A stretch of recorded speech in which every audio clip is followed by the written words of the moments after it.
Hi everyone, so this is my second video on ANSYS workbench, and now we are going to deal with L bracket. The project name is how to find out the stress singularities at the shaft corners and how we need to deal with these.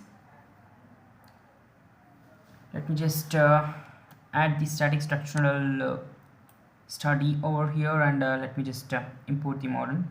So instead of creating model by using this right click and edit a new geometry, you can able to create the new geometry inside the ANSYS workbench, but it takes lots of time for me, so I have already created the part, and I'll use the cell bracket step file. So once you do that, you can just go to the models. Over there you can just deal with the boundary conditions as well as meshing. Once you import your model here, you can see these are two parts. I'm going to deal with the boundary condition so that I can check how the stress gonna act on the shaft corners. So here I have applied the fillet and here no fillet.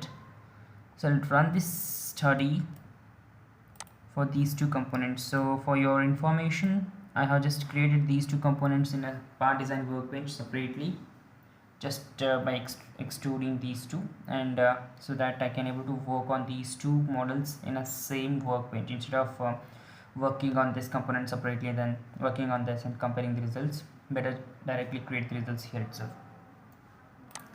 Now let me just deal with this meshing, and if you want to add the mesh parameters, you can just deal with the sizing, but I want to just deal with the mesh types, that is tetrahedral mesh, hexagonal mesh, and different types. So for that you need to use this mesh controls, that there are so many types are there.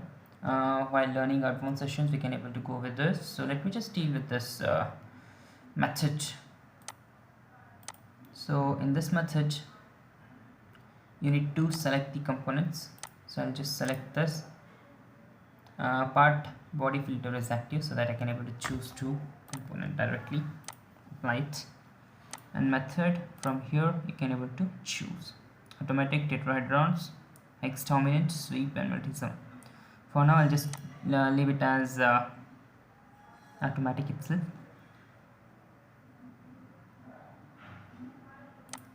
And in sizing I'm going to define the element size as 8 for now, and a unit system you can say I'm using mmkg.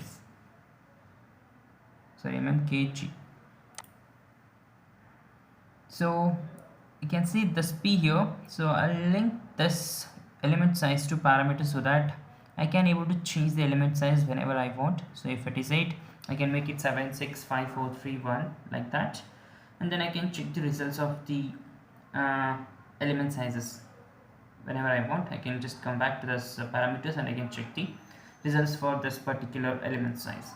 So I'll show you how it works later, and once you define it you can update it to check how the meshing occurs.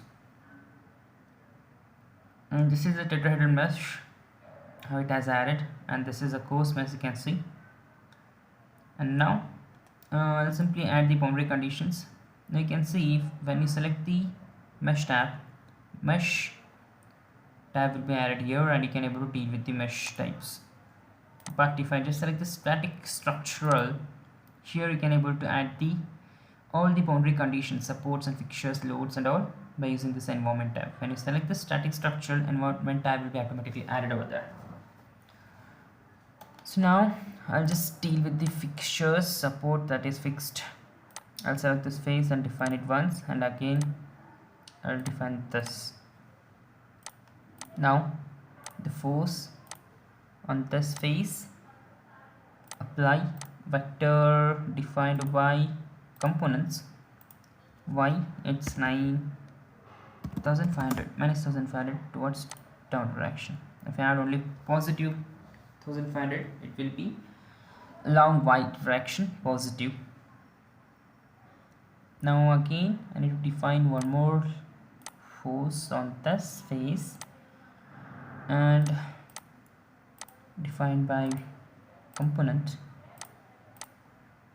and here I'll change it to 1500. Yeah, once I define the fixtures as well as the force and the meshing, I just need to deal with the solution part. In the solution I'm going to add the stress Weldments, but this stress should be only for this body, not for all bodies. I'll define the body by just changing the filters to body. I'll click on OK, and now once the result comes, I want to just deal with the maximum. So element size for 8, what is the maximum stress value, maximum Weldments stress value or equivalent value? Again you can just select insert and stress, and for this even I'll just change this body, and same thing I'll pin this results maximum equivalent stress to parameters. Once you define everything, you can just solve this.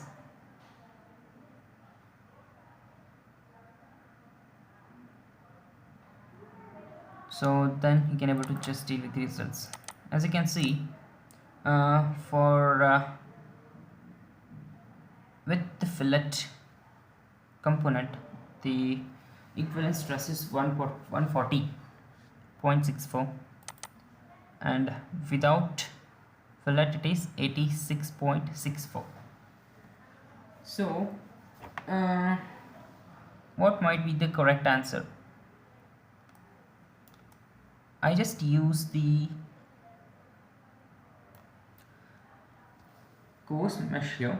I'll just change the element size so that we can able to analyze how the stress distribution will occur here. So I'll go back to this workbench tab, and here in the parameter set is already defined.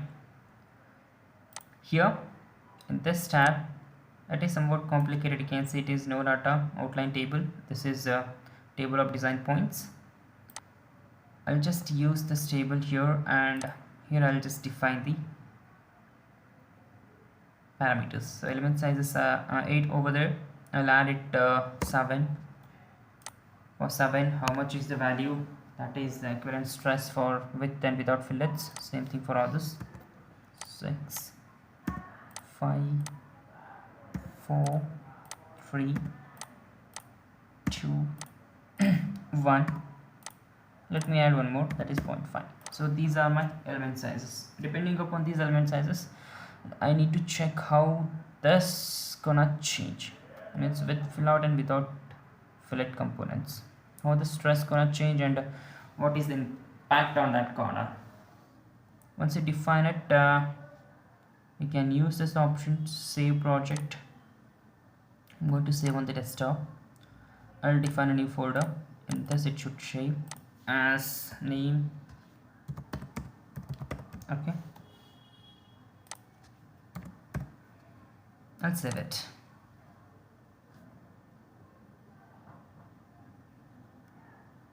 Once you do that, once you run all the things, you can export these all the things.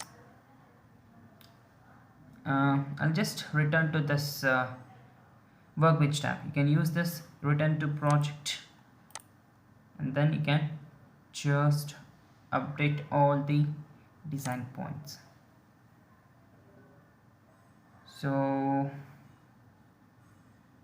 I'll click on OK, and if I double click on it, you can able to see how the software runs each and everything to solve it. So I think it takes some more time to run the results, so I'm going to just pause the video for that until we get the results. So once it gives the value, I'll just resume it.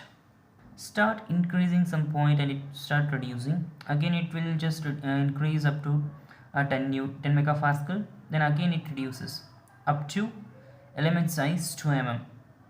So here we can see it is just varying in between from 140 to 150. means I can say that my model is converged with these element sizes, so I can choose which is a better value from these things. But if I consider my model with without the fillet, so you can see here the equivalent stress is getting increased gradually. 100, again it gone 160, there is no stopping point, again it is 180, so it is gradually increasing, there is no point of decreasing. So if this is the case, you need to consider that that model is not feasible, or whatever the value you get, that is not the proper answers, and you cannot consider that values as for your valuation purpose. So these values, the element, like you reduce your element size to more than required thing, the software will give the different values. So up to where you get the independency, you can just deal with these things, and remaining things you can just discard these things. So I'll just return to my project, and here in the parameters tab, let me just check whether I can just remove the tabs. Yes, I'll just delete this one as well as this. These two values I don't want, and remaining I just want to save these projects. Save. And whatever the things I have saved, I can able to access them from the folders. Let me just browse it.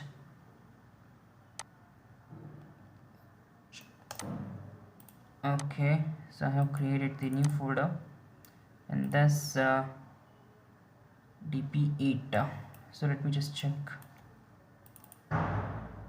Okay, only dp6. So from here I'll choose the dp6 one. I'll just open this one so that I can just evaluate the results. In higher versions, if you just select this, if you right click on it, and if you select option, one option will be there, set as current. You can do that in other versions. I'm using some low version so that I don't have that upgraded thing. Remember that you can do that also. So before we need to export the things, then we need to work on it. So I'm having two tabs. This is about dp6. I'll just use the results of this, and you can see the preview here.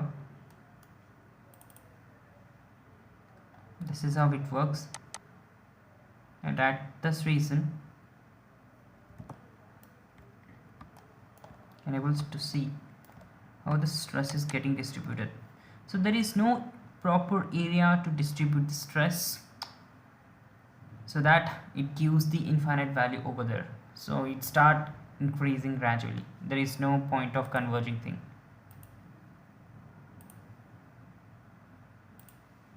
Let's see. So if I just deal with this one, I'm able to see how the stress is distributing at that particular area. So here we can able to see the stress distribution on this fillet area. If you increase the fillet, that will also good, that will help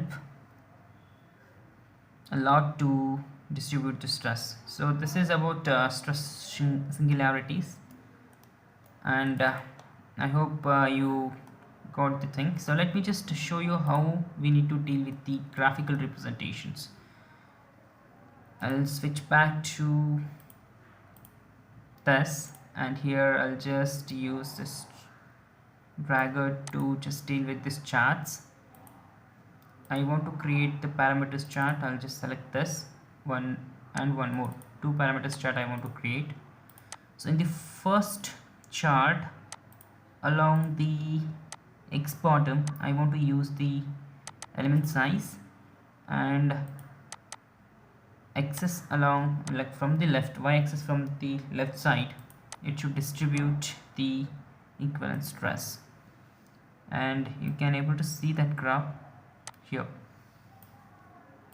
Now in the second chart, I'll choose mesh elements again. In the left thing, I'll choose the last one, and this is how without fillet working. So it starts gradually increasing again. It will just go again increasing. There is no point of converging. Mesh convergency is not possible here in no fillet part. So if I just deal with this, here we can able to see the value is just lying under the feasible region, means it is converging, it is just changing between 150 to 40 region. So I can consider that these values are feasible for my practical applications. So if you want to create the separate combined charts and all, you can just do with this Excel and all. So if you want, I'll create this separate video how to just combine the graphs so that we can have the both graph at once to compare the things. I believe this was somewhat helpful for you to learn how the stress singularity will deal with the sharp corners on the particular components, and for that what we need to do. So always remember, while using components, don't just simply add the sharp corners. So on the working areas, try to apply the fillet so that he can get the feasible results. So thank you all, thank you for watching. So please do support and subscribe our channel.